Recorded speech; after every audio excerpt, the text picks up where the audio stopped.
Now, we're going to dedicate a fair amount of time to this whole idea about in-house versus third-party operations. As I mentioned previously, it could be one of the most important decisions that we make from a logistics perspective as it relates to our supply chain operations.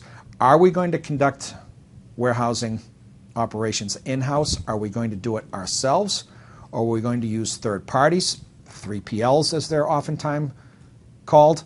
Or might there be a combination of the two? There's no rule that it says there has to be one or the other. It might be a strategic decision to handle some things or some regions ourselves and perhaps outsource in other parts of the world. It's not a mutually exclusive type of situation. So on the in-house side of things, we're considering managing our warehouse operations ourselves. What do we need to be thinking about? Well, number one, there's going to have to be some capital expenditures and budgets, the financial component. How much can we budget? What are we anticipating from a capital expenditure, whether those expenditures are on upgrades to buildings or new technology, any variety of things. You have to identify what they are and put a dollar figure on it. Another consideration that has some rather substantial financial implications are we going to lease buildings or are we going to buy them? And if it is indeed a lease, what is the length of the lease? 5 years, 10 years? Not unusual to see 10-year leases on buildings at all, especially here in the United States. One thing we'll have to engage in is a real estate market analysis. And that's not just here in the U.S. If we are a global organization, we'll have to do that in every market that we operate in. Availability of land, regulatory considerations, cost considerations, all of those things. That's a substantial undertaking. Determinations around our buildings' footprint. We talked about this. The entire parcel, the footprint is the entire parcel of land. What component of that is taken up by building, parking considerations, container yards, trailer yards, etc. The building design, layout, height, dock doors, everything that we mentioned previously. And then the whole HR management aspect, which, depending on the size of our business, and assuming it is a global operation, can represent some substantial management time. Recruiting of personnel, dealing with payroll, taxes in every country, training considerations, fairly substantial investment in time and treasure there. And then there has to be a cost analysis between operating in-house versus a 3PL. Now, one of the, and perhaps the biggest argument around outsourcing versus doing things yourself is this whole fixed versus variable cost environment. And very briefly, how that theory goes, and it's a legitimate way to think. If we operate our own warehouses, whether we move one carton or one pallet or 10,000 pallets through our network in a month, there are going to be certain fixed costs associated with that exercise. Rent is rent, for example. No matter how many cartons or pallets we move, if the rent is $500,000 a month for all of our warehouses, that's what you get.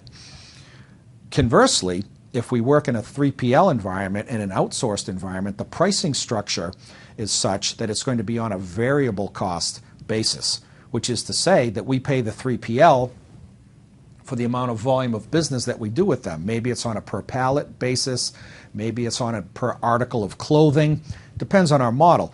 But it's a variable cost structure based on the amount of volume of business that we do through that 3PL facility. So this whole idea of fixed costs associated with doing things ourselves and a variable cost based on volumes with a 3PL, that's a really, really important consideration. Continuing on with our in-house versus third-party conversation, on the in-house side, there's going to have to be investments in storage and materials handling equipment. What is the value? How much do we need? How do we handle maintenance requirements and such? Asset management is another consideration. The assets of the building itself, especially if we buy a building, all of the equipment that goes into it, all of the computers, how do we manage and account for those assets? From a financial perspective, how do we handle the balance sheet considerations? Assets are always found on a balance sheet, whether it's materials handling equipment or racking or other values within the building. It's always going to be found on the balance sheet. And how do we depreciate those assets? That's an accounting consideration that it's not the end of the world, but when you're dealing with global operations, it can become a little bit cumbersome. Taxes and insurance, big consideration from an in-house perspective. If we deal in an outsourced environment, taxes and insurance are a consideration, but they're usually baked into that variable price that we've negotiated with the 3PL. What types of enabling technology do we need to have in place, and what are the key performance indicators that we are going to impose upon ourselves as an in-house operator of our global warehouse operations? Let's switch over to the third-party side of things. How do we manage that process? And it's not easy. We're not here to suggest that third-party is the way to go. We have said and will continue to say that it's a clear trend in global supply chain, but third-party can have its cumbersome aspects as well. So we want to be sure and identify how we need to be dealing with these relationships. Well, the first thing is we have to put our business out to bid. If we're going to be putting out to bid the equivalent of 1 million square feet of warehousing around the world, that's a substantial consideration. And how do you deal with preparing a bid, an RFI, a request for information, or a request for proposal from third-party logistics service providers that is comprehensive enough that they can understand our needs and bid accurately? This is a substantial undertaking, and we have to manage periodic bids. So what might be some of the 3PL selection criteria and processes that go along with that whole bid selection process? While certainly not an exhaustive list, some good things to be thinking about are, number one, what's the financial stability of the 3PLs that we're talking about? You get a pretty mixed bag from a 3PL perspective, from well-heeled, publicly traded organizations to companies that are constantly starved for cash. We want to understand what the financial stability of our potential 3PL partners is. Can they invest in the future? Can they make payroll on a more immediate basis? Can they invest in technology? Can they put up a new building should we need one? Those are important things to be thinking about. Another one is industry-specific expertise. 3PLs have a habit of trying to be all things for all men and all women, which is to say that they portray themselves in the marketplace as being able to handle every single facet of warehouse operations, any type of product, in any type of environment. Maybe there are a few of them out there, but experience has shown that to work with 3PLs that have expertise specific to your industry is really quite advantageous. So if you're dealing with agricultural products that require food-grade cleanliness in facilities, one would think that you'd want to be working with 3PLs that have experience in that area. If you're dealing with high-value, high-tech products, you want to be dealing with companies that have the security aspects of things well tied down. Another thing to look at is the management team, who they are, what their background is, how long have they been with an organization. Is it a stable management team? Has it been disrupted lately?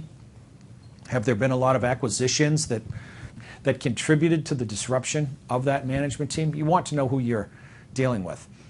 Very clear explanations of a 3PL's technological capabilities.